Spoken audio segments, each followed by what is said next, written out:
We live in a world where everyone claims to be your friend. They smile with you, eat with you, laugh with you, but when the real storm comes, where are they? Suddenly you realize no one is truly your friend. Not because people are bad, but because every person is ultimately concerned with their own journey, their own survival. The only true friend we ever have is the presence of God within us, the one who never leaves, never betrays, never gets tired of us, and never stops loving us. So, let me remind you today, when you think no one is your friend, you are actually being guided to discover your greatest friend, God Himself. When we look back at our lives, we realize that people are like seasons. Some arrive like the fresh blossoms of spring, filling our days with color and fragrance. Some arrive like the warmth of summer, bringing brightness and joy into our hearts. Some are like autumn, teaching us to let go, to release, and to move on. And some come like the chill of winter, leaving us cold, teaching us resilience, and reminding us of the warmth we must seek within. But just as seasons change, people too come and go. No one remains with us forever. Think about your childhood friends. At one time, they were your entire world. You couldn't imagine a single day without seeing them. You laughed together, shared secrets, and perhaps even cried together. But where are most of them today? Some may have drifted to different cities, some lost in their own family responsibilities, and some may not even remember your face. That closeness which once felt unbreakable has faded like a dream. And in those moments, when you sit alone and think of the people who promised to always stay, you realize they couldn't. Not because they were evil, but because life is constantly moving, and so are people. Now, look at another example. Imagine a time when you were struggling financially. Maybe your business wasn't going well, or your job wasn't giving you enough. Did you notice how suddenly the number of friends you had started shrinking? The phone stopped ringing as often. The invitations to gatherings became fewer. People who once called you brother or sister suddenly became too busy. Yet, when things improved and you rose back to strength, those same people began to appear again, smiling as if nothing had happened. This is the reality of the world. People love to walk with you when the road is smooth. But when the path gets rough, they quietly leave you behind. But here is the beauty of it all. In those silent, lonely moments, when everyone seems to have walked away, there is still one presence that never leaves your side. That is God. Whether you call Him by any name, whether you recognize Him in a temple, in the quiet of nature, or in the stillness of your own heart, He is the one constant friend who does not abandon you. When people drift away, He is still listening. When no one answers your calls, He is still present in the whispers of your soul. There's a story of a man who lost everything: his wealth, his status, and even his so-called friends. Broken, he sat under a tree one night, crying out in pain, asking, "Why did everyone leave me? Why is there no one left to stand by me?" In that moment of silence, he felt a voice rise within him. "Because if they had stayed, you would never have looked for me. I had to remove them so you could discover the one who never leaves." That man found peace that night, not because his problems vanished, but because he realized that in truth, he was never alone. Think about your own life. Hasn't there been a moment when you thought, "I cannot handle this anymore"? And suddenly, from nowhere, a solution appeared. Sometimes it was an opportunity. Sometimes a stranger helping you. Sometimes a sudden strength rising inside you that you didn't know you had. That wasn't a coincidence. That was your eternal friend God working silently behind the scenes, guiding your steps and reminding you, even if the whole world leaves, I am here. You see, people are not wrong for leaving. Everyone is fighting their own battles, carrying their own burdens. They can only walk with us for a while, but the mistake we make is expecting them to stay forever. When we attach ourselves too deeply to human promises, we end up hurt. But when we anchor our heart in God, we can flow through life with peace, because we know that even if everyone leaves, we are still safe in His hands. Let me give you a daily life example. Imagine holding onto a rope tied to a boat. If the boat moves away, the rope will slip out of your hands. You may fall, you may get hurt.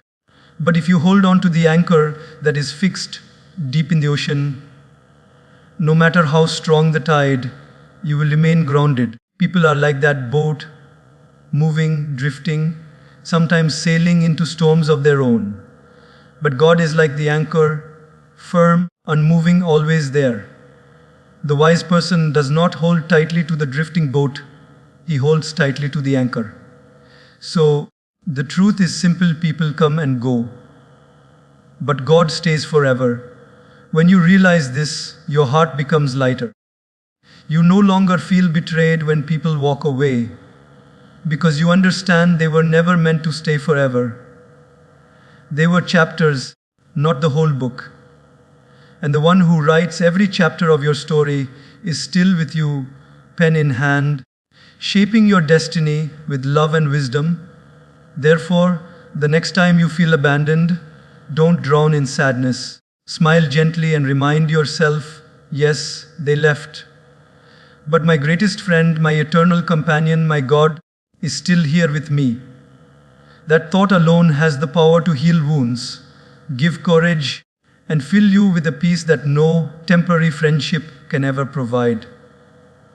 Because people may come and people may go, but God, He stays always forever.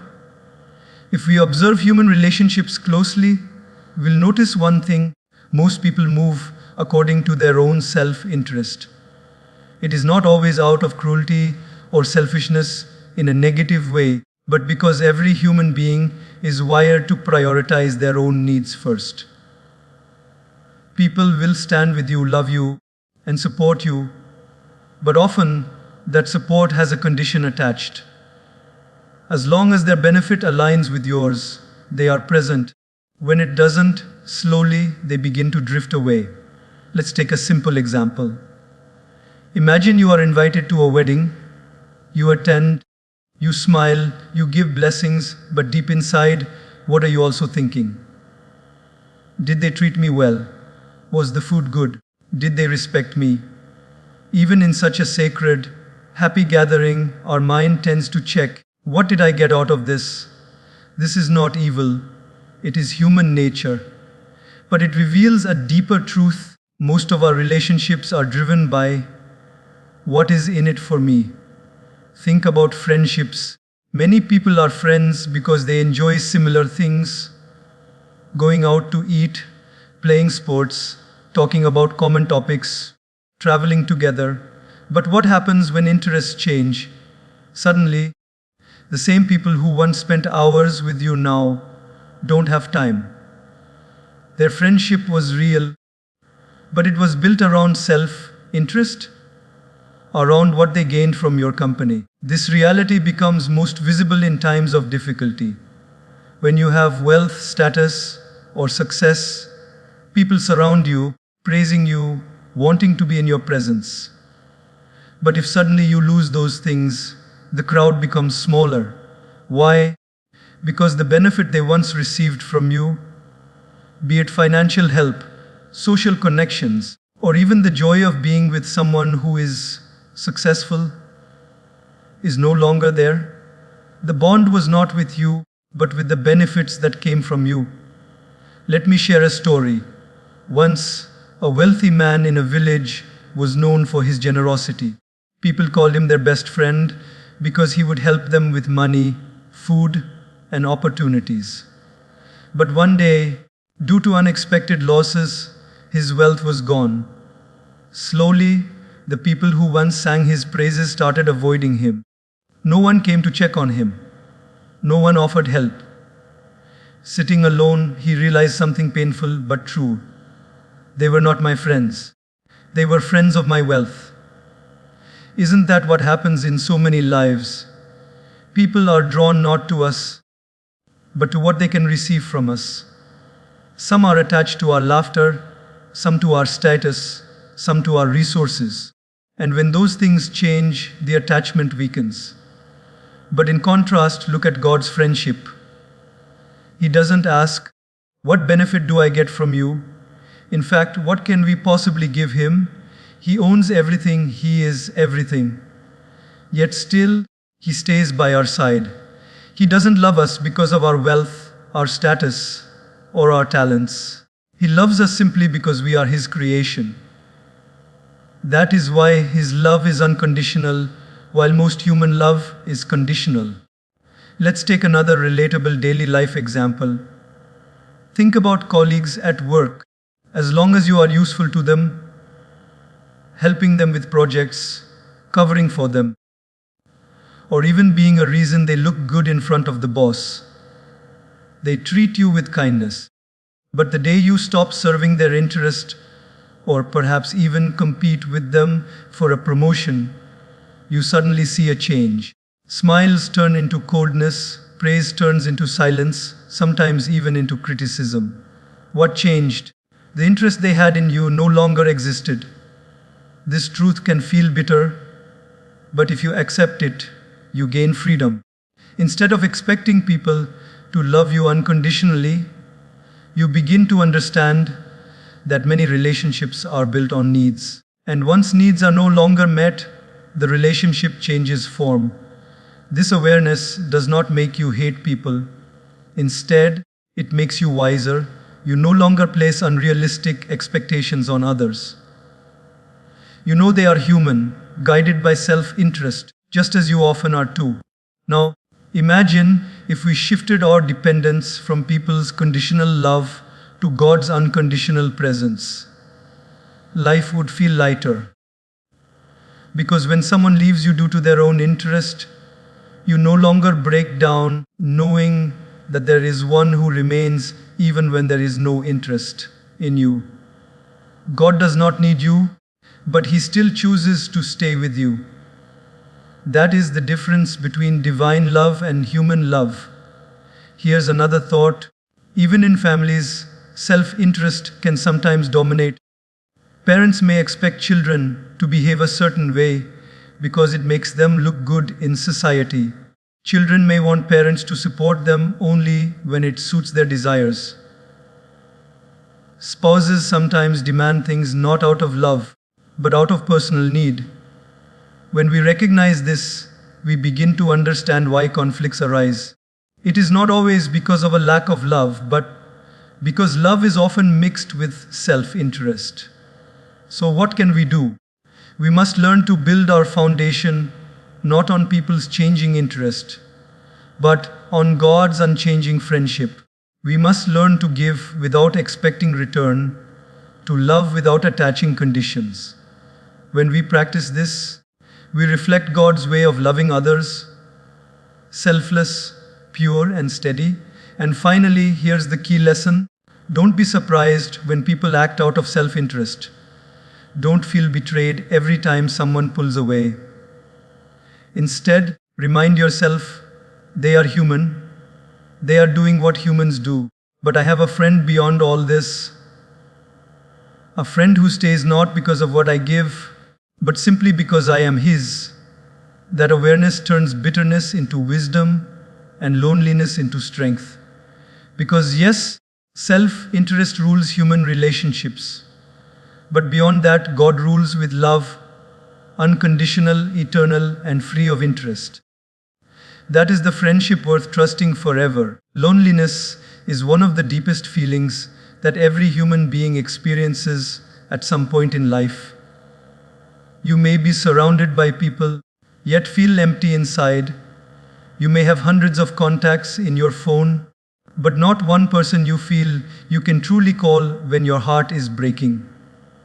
That hollow silence, that ache of being unseen and unheard, can sometimes feel unbearable.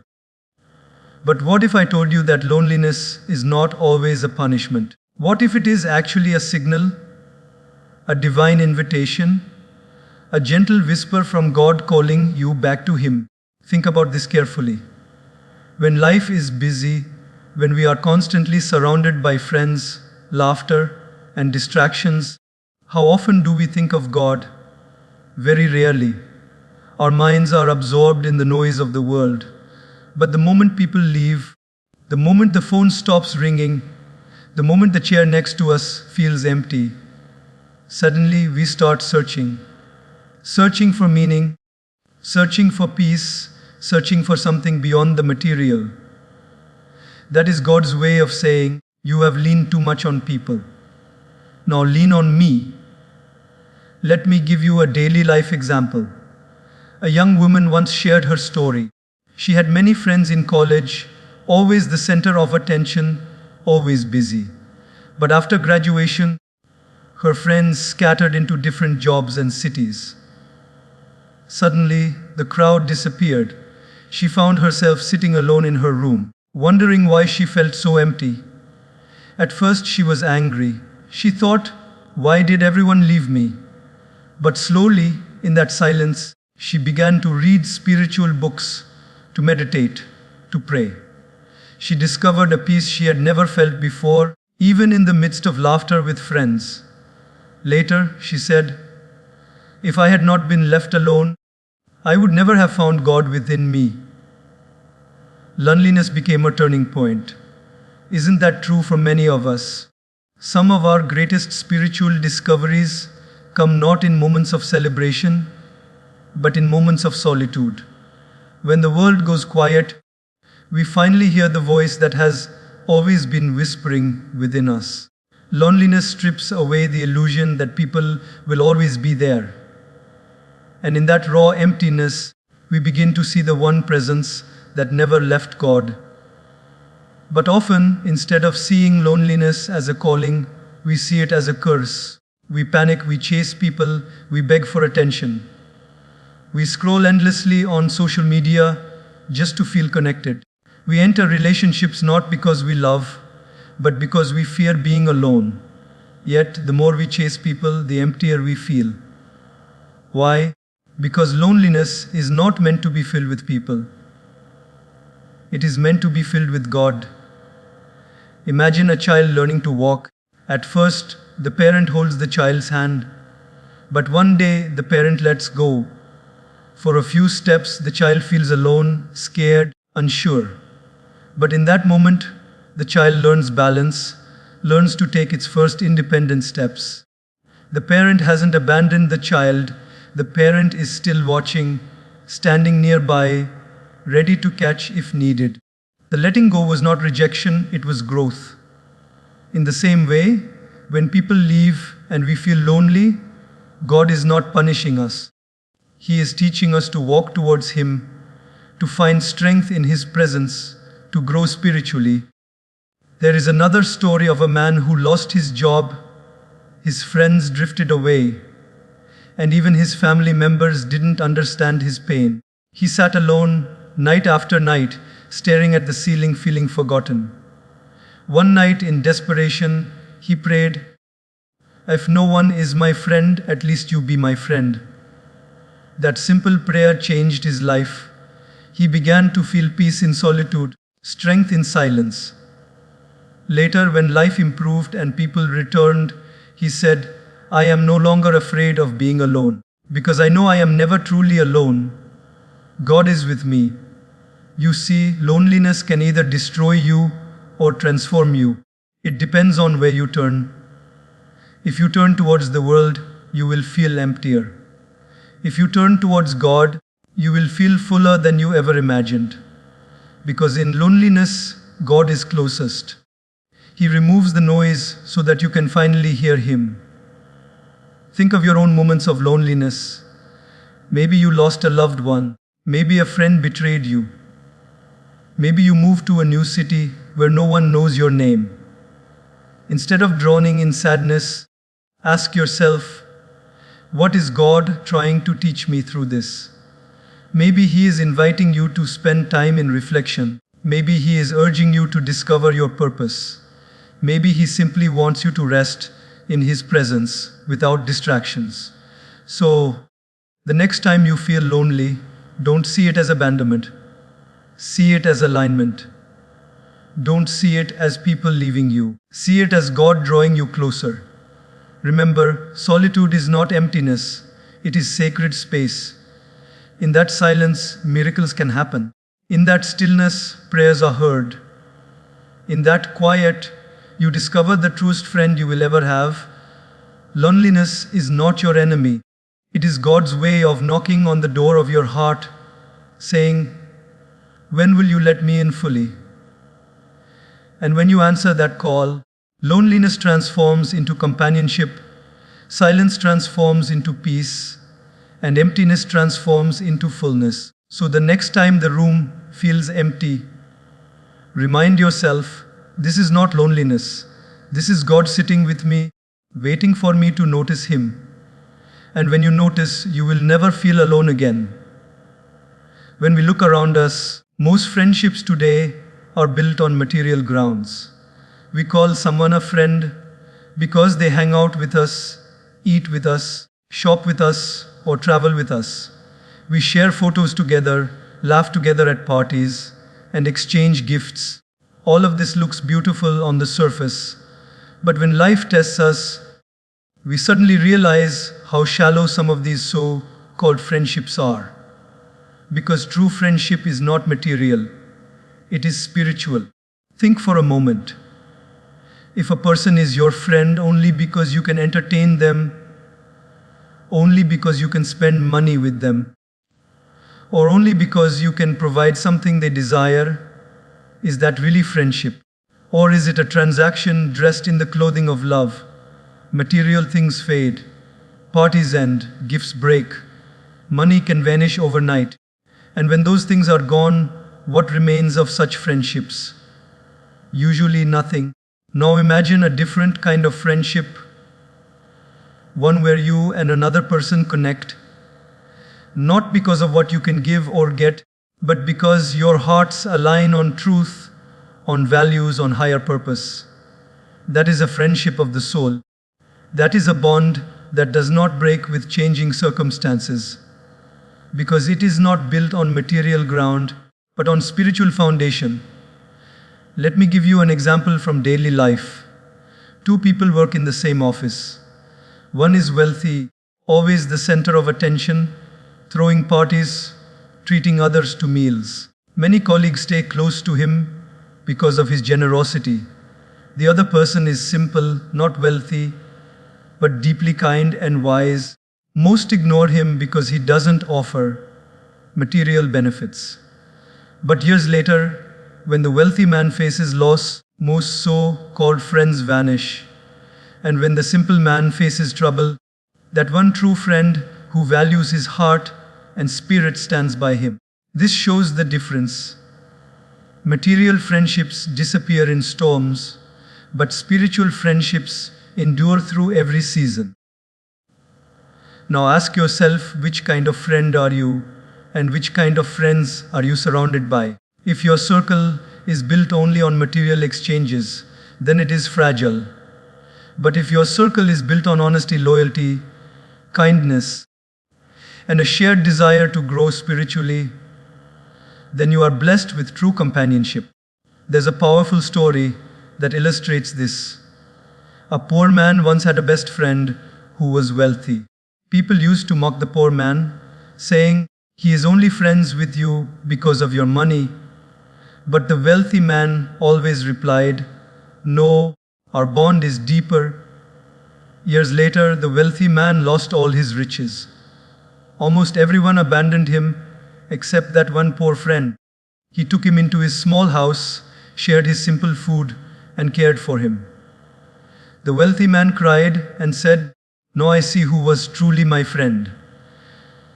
This story shows us true friendship is not about sharing luxury, it is about sharing life. even when life is hard. And this is exactly why the truest friend we can ever have is God. Because God's friendship is never material. He doesn't stay with us because of what we can offer Him. We cannot offer Him anything material anyway. He already owns the whole universe.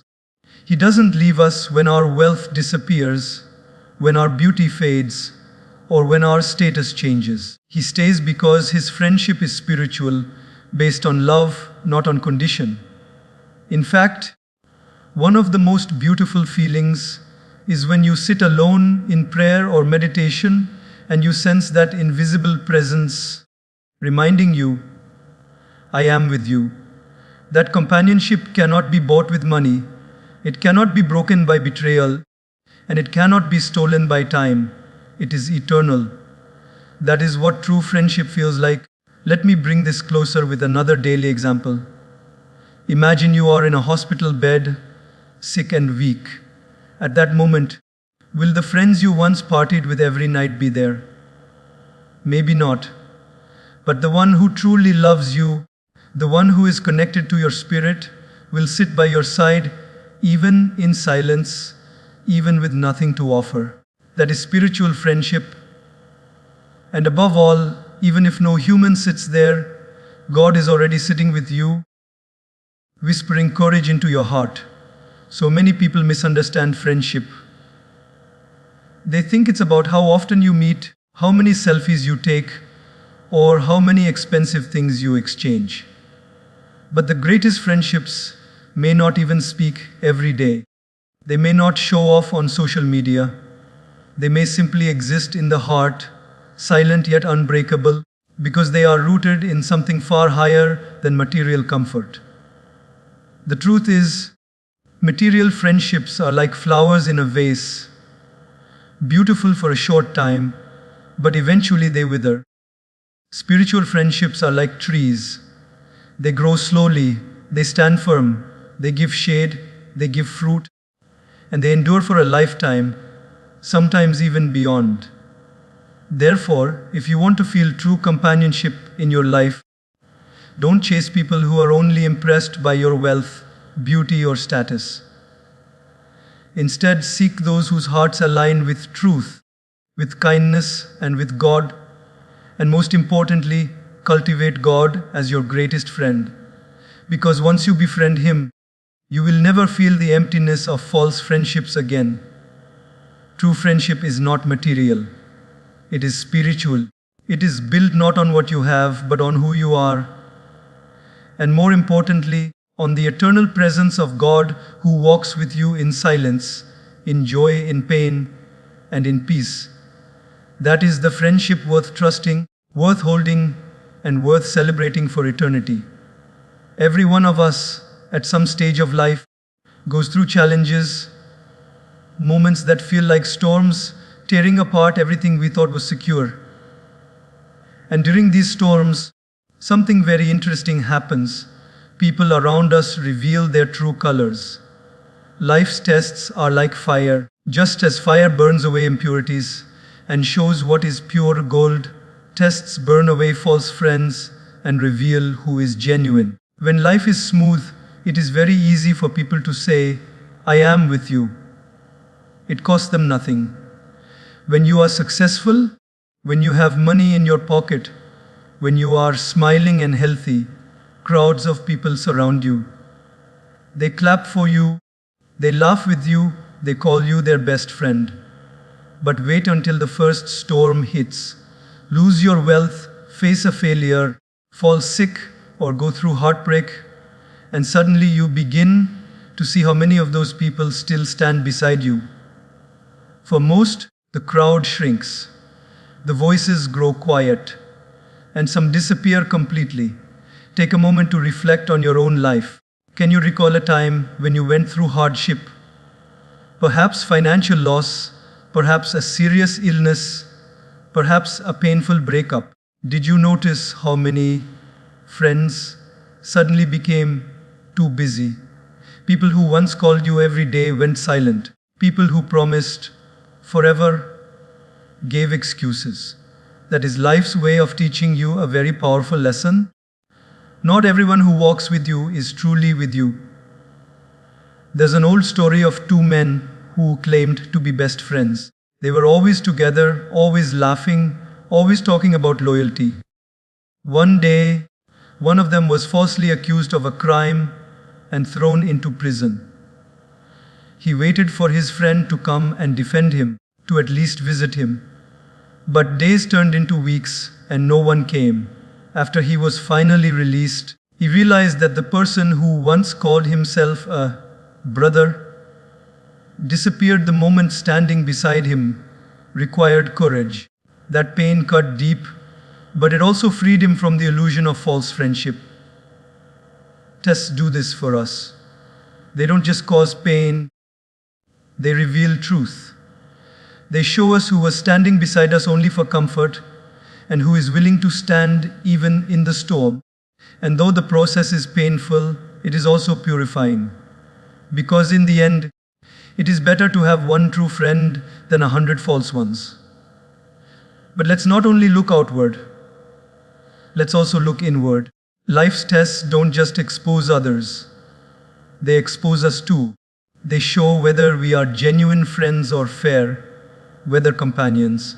Ask yourself, do I only stand by people when it is easy? Or do I remain when they are broken, when they have nothing to offer me? This reflection humbles us. It reminds us that if we expect loyalty, we must also give loyalty. Now here's the most comforting part.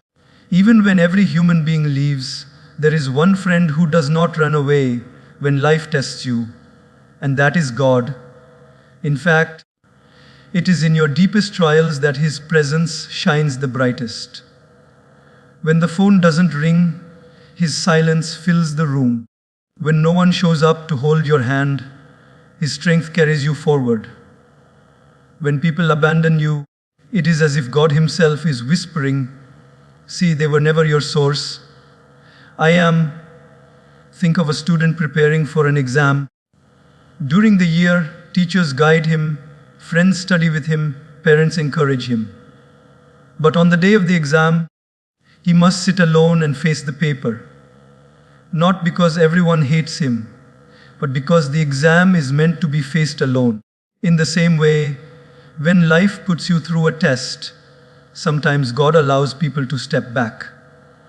Not because He wants you abandoned, but because He wants you to see Him as your ultimate companion. Let's bring this into a daily life scenario. Suppose you lose your job. At first, friends may show sympathy, but as weeks turn into months, you may notice fewer calls, fewer visits. People may even avoid you, afraid of being dragged down by your struggle. That hurts. But later, when you find a new path, a better opportunity, you realize something beautiful. God never left. He gave you strength to rise again, even when human friends vanished. That realization fills you with a confidence that no fake friendship ever could. This is why life's tests, though painful, are precious. They break illusions.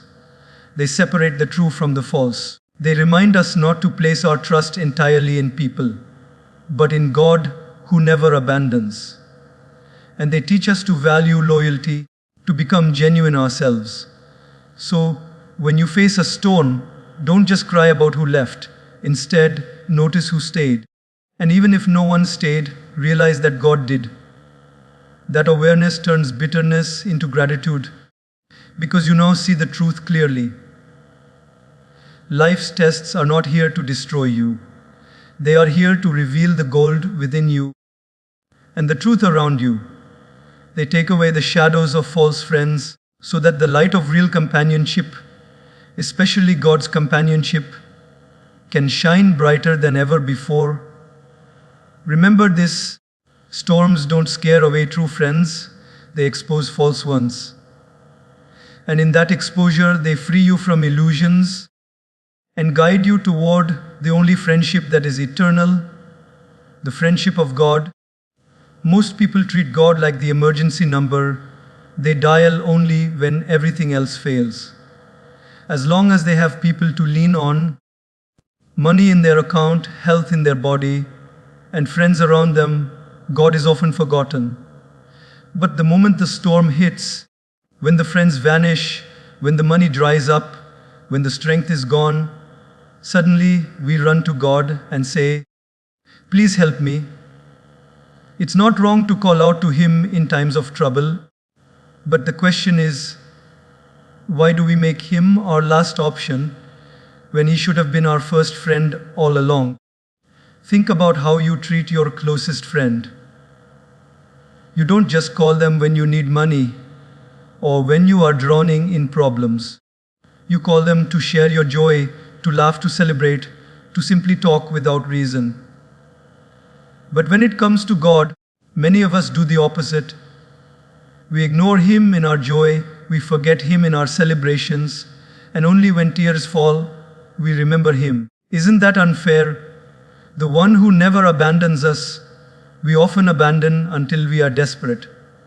Let me give you a daily life example. Imagine a person has a car breakdown late at night. He calls every friend he can think of. Most don't pick up. A few say, "Sorry, I can't come." After trying everything, he finally calls his father. His father immediately comes, without hesitation, without complaint, and helps him. Now imagine how the father feels, knowing his son tried everyone else before calling him. That's how God must feel when we run to every human first, and only when all doors close, we knock at His. But here's the truth. When you make God your first friend, you no longer feel helpless when people leave. You don't wait for all doors to close, because you already knocked on the one door that never shuts. You don't panic in storms, because you know your anchor is firm. You don't depend on human promises, because you're rooted in divine assurance. Let's reflect on this with another story. There was a man who was drowning in debt. He ran to relatives for help, begged friends for loans, even tried strangers for support. But everywhere he went, he was rejected. Finally, with no one left, he sat down and prayed with a broken heart, "God, I have no one but you." Slowly, opportunities opened up, doors appeared, solutions came. Later, he realized something important. God could have helped him from the beginning, but He allowed every human door to close, so the man would finally turn to the right door. If only he had gone to God first, he could have saved himself so much disappointment. Making God your first friend doesn't mean you reject people. It means you anchor yourself in Him first, and then let relationships flow through that strength. When you lean on people first, you become dependent, easily hurt, easily broken when they fail. But when you lean on God first, you stand tall even if everyone else fails. People become blessings, not necessities. And that shift changes everything. Think about daily stress. A student worries about exams, so he spends sleepless nights panicking, asking friends for notes, calling classmates for help. But what if his first step was to sit quietly, pray, calm his mind, and then begin studying with clarity? His effort would be lighter, his heart calmer. Or imagine a mother stressed about her child.